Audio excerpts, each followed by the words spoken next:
Did you ask? Was that a question?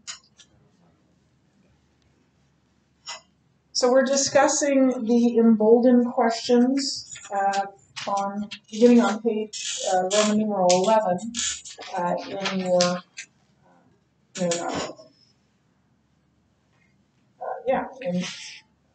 the engaged questions. Not emboldened, the engaged questions beginning on Roman numeral number 11 in your Little Atheist book, Angela. You can listen to our discussion. I wish you could add to it, but at some point. So the first question is, list the 3 primary objections people have against Christianity and explain the differences between them. Davis, you answered that for us. What did you say? Your own choice. And what is that category of objection? Volitional, and it's your own choice. You just don't want to believe. And Angela, I was explaining to the students just a little bit ago that I don't like liver and onions. And it's fine if other people do. My father did. But the smell of it, the taste of it, the texture, I'm a very texture person. The texture of it just bothers me. I don't like it. I don't want to eat it. And I'm not going to because of it. That's volitional. It's my choice. And that is probably, even though an atheist might not be honest enough to say that, that is probably the most often believed or objection, or often used objection. Okay, what's another one? What's another category of objection to Christianity? Yes, Kate. Intellectual. What does that mean, Kate?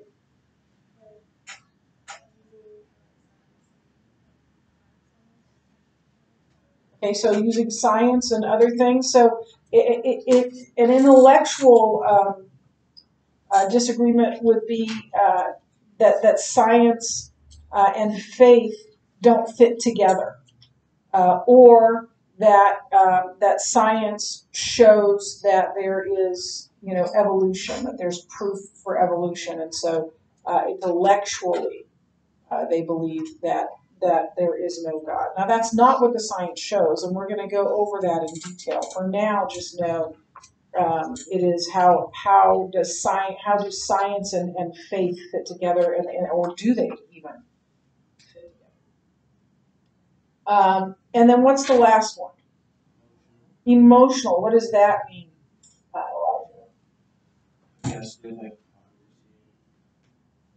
Yeah, one of them is hypocrisy of Christians, and as the book said,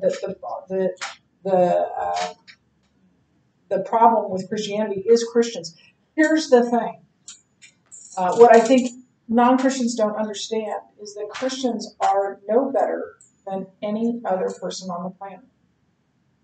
We are dirty, rotten sinners, deserving hell just like everyone else, and we act like it.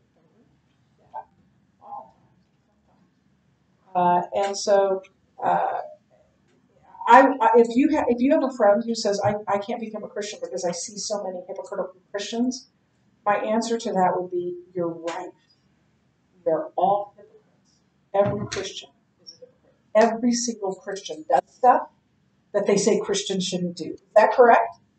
Every one of us does that, right? We are all hypocrites. So don't look at the hypocrites. Because Jesus is the perfecter of our faith. Jesus is the founder of Christianity, not me, not you, and not any Christian. So look at Jesus. Don't look at me. Now, at the same time, that doesn't give us a pass, like not try to live out the Christian worldview. We should be living in front of our neighbors, and Scripture tells us that we should be living in such a way that they see a difference in us. So that can be it can be the hypocrisy of Christians. What else can it be?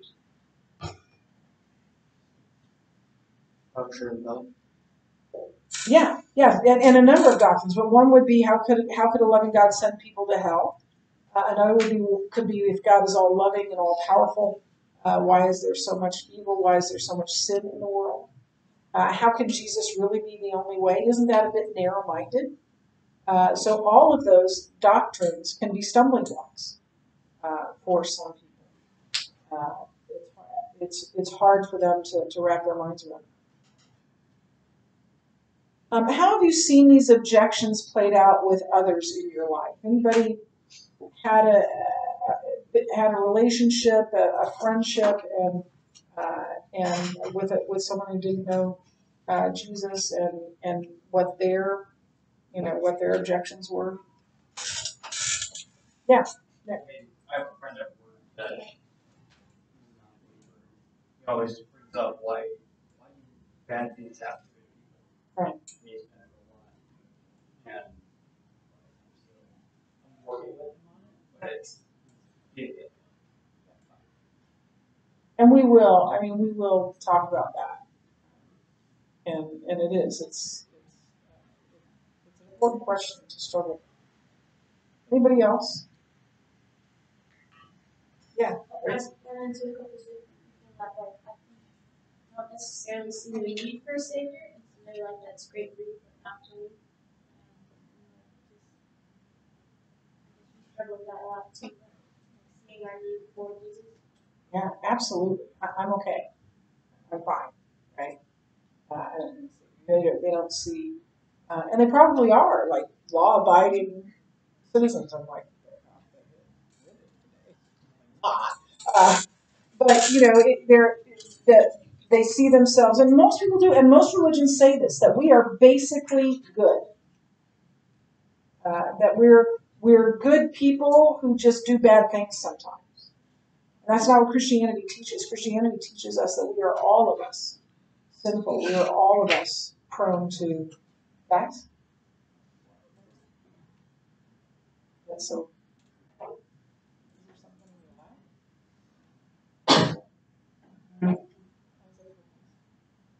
Um, that our nature is completely flawed, and we are sinful to the core of our being. We aren't basically good. We aren't naturally good. We come out of the womb. So, in my life, two people. One is my very closest friend, Chrissy, who, to me, I mean, I don't know where this would fit in. Maybe volitional, but I talked to her about Jesus and talked to her about Jesus, and we roomed together, and we played basketball together, and to this day, she's my best friend. And every time I would get to the place where I was telling her about the gospel of Jesus, she would say the same thing to me. She would say that my faith is personal to me. It's a private thing to me, and it's personal. And every time I would say, yes, it is. It's a personal relationship with Jesus Christ, and we went through this and through this. And I was teaching in Colorado, and God, I'm sorry if I've told this story before, but God prompted me and said, write Chrissy a letter. And I was like, why? I've done this. Now we're hundreds of miles apart. I'm in Colorado, she's in Minnesota, and yeah, what good is it going to do? And I put it off, and I was busy. I mean, I was working long hours and all that. First year of teaching. I wouldn't wish my first year of teaching on my worst enemy. It was wonderful. It was just, and I didn't write that letter, but I did get a phone call not too many weeks later saying, "Amy, I want you." And she, to this day, will say that I led her to the Lord, but this is what I know. God is sovereign, right? He didn't need me. If I didn't write that letter, well, Chrissy was going to hell then. God, God is sovereign, and so Chrissy was going to come to Christ no matter what.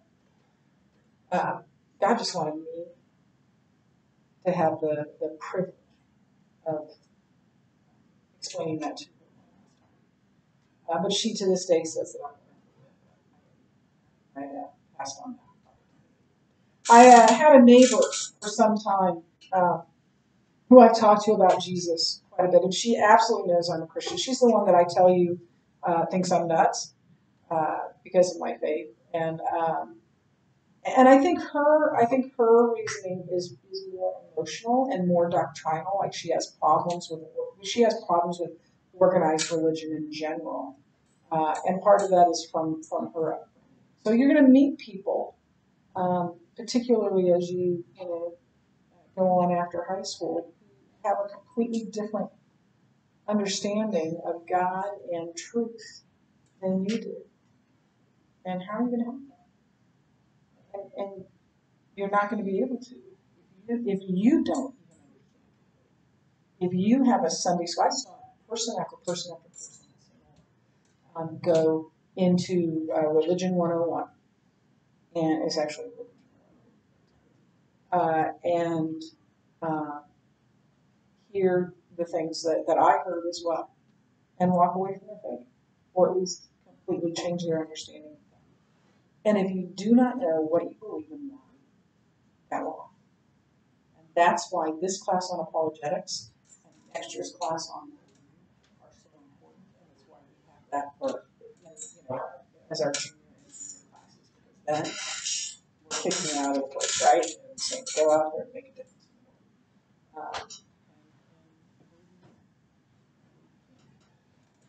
So why is it important for Christians to know what they believe? I kind of touched on that already, but what would you say?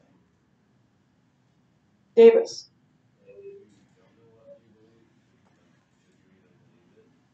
Exactly. And certainly you shouldn't open your mouth, right? And tell others to believe what you don't really actually believe. Yeah. If you don't know it's true, why would you believe it? And there's always doubt. Don't get me wrong. Everybody has doubts. Yeah. There's a comedian, his name is Darren Struggle, and he talked about agnostics. And he says they don't know something, and they made a religion out of that, right? That they don't know something. I wish I would have. I wish I would have known that to say that in math class. I'm an arithnostic. Don't push your your mathematical theories on me. Yeah, if you don't know it, you don't know. And isn't that the most important question to answer? Isn't that the most important thing to consider about it? And then this is what I wrote down. We are commanded to know what we believe and why. That's what Peter tells us. We are to be able to communicate that to others. Always be ready to give a defense to those, an apologia to others, but do it with gentleness and respect. So we are commanded to know how to do that. And it is how we have an impact on the world around us. Now we need to do it rightly, but that is our commitment. Great Commission. Okay, so for this part, list a few people you want to share Christ with and pray God gives you opportunities to engage them with the truth you learn in the study. I'm not going to ask you to share that, but I would like you to write down some names and then take some time to memorize the 12 points of Christianity on page 28. You can just read through those. And I think, this is a class. This is the class that I have had the most parental interest in. Like when I do parent-teacher conferences, I bring the curriculum to each of my classes, and they're like, okay. I've loaned the book out to people, right? So I would really suggest that you engage your parents in talking about this, because we're going to get into some really deep stuff, and I think you can have some very interesting and productive conversations. So that would be my recommendation. Questions? Okay. That's it for me.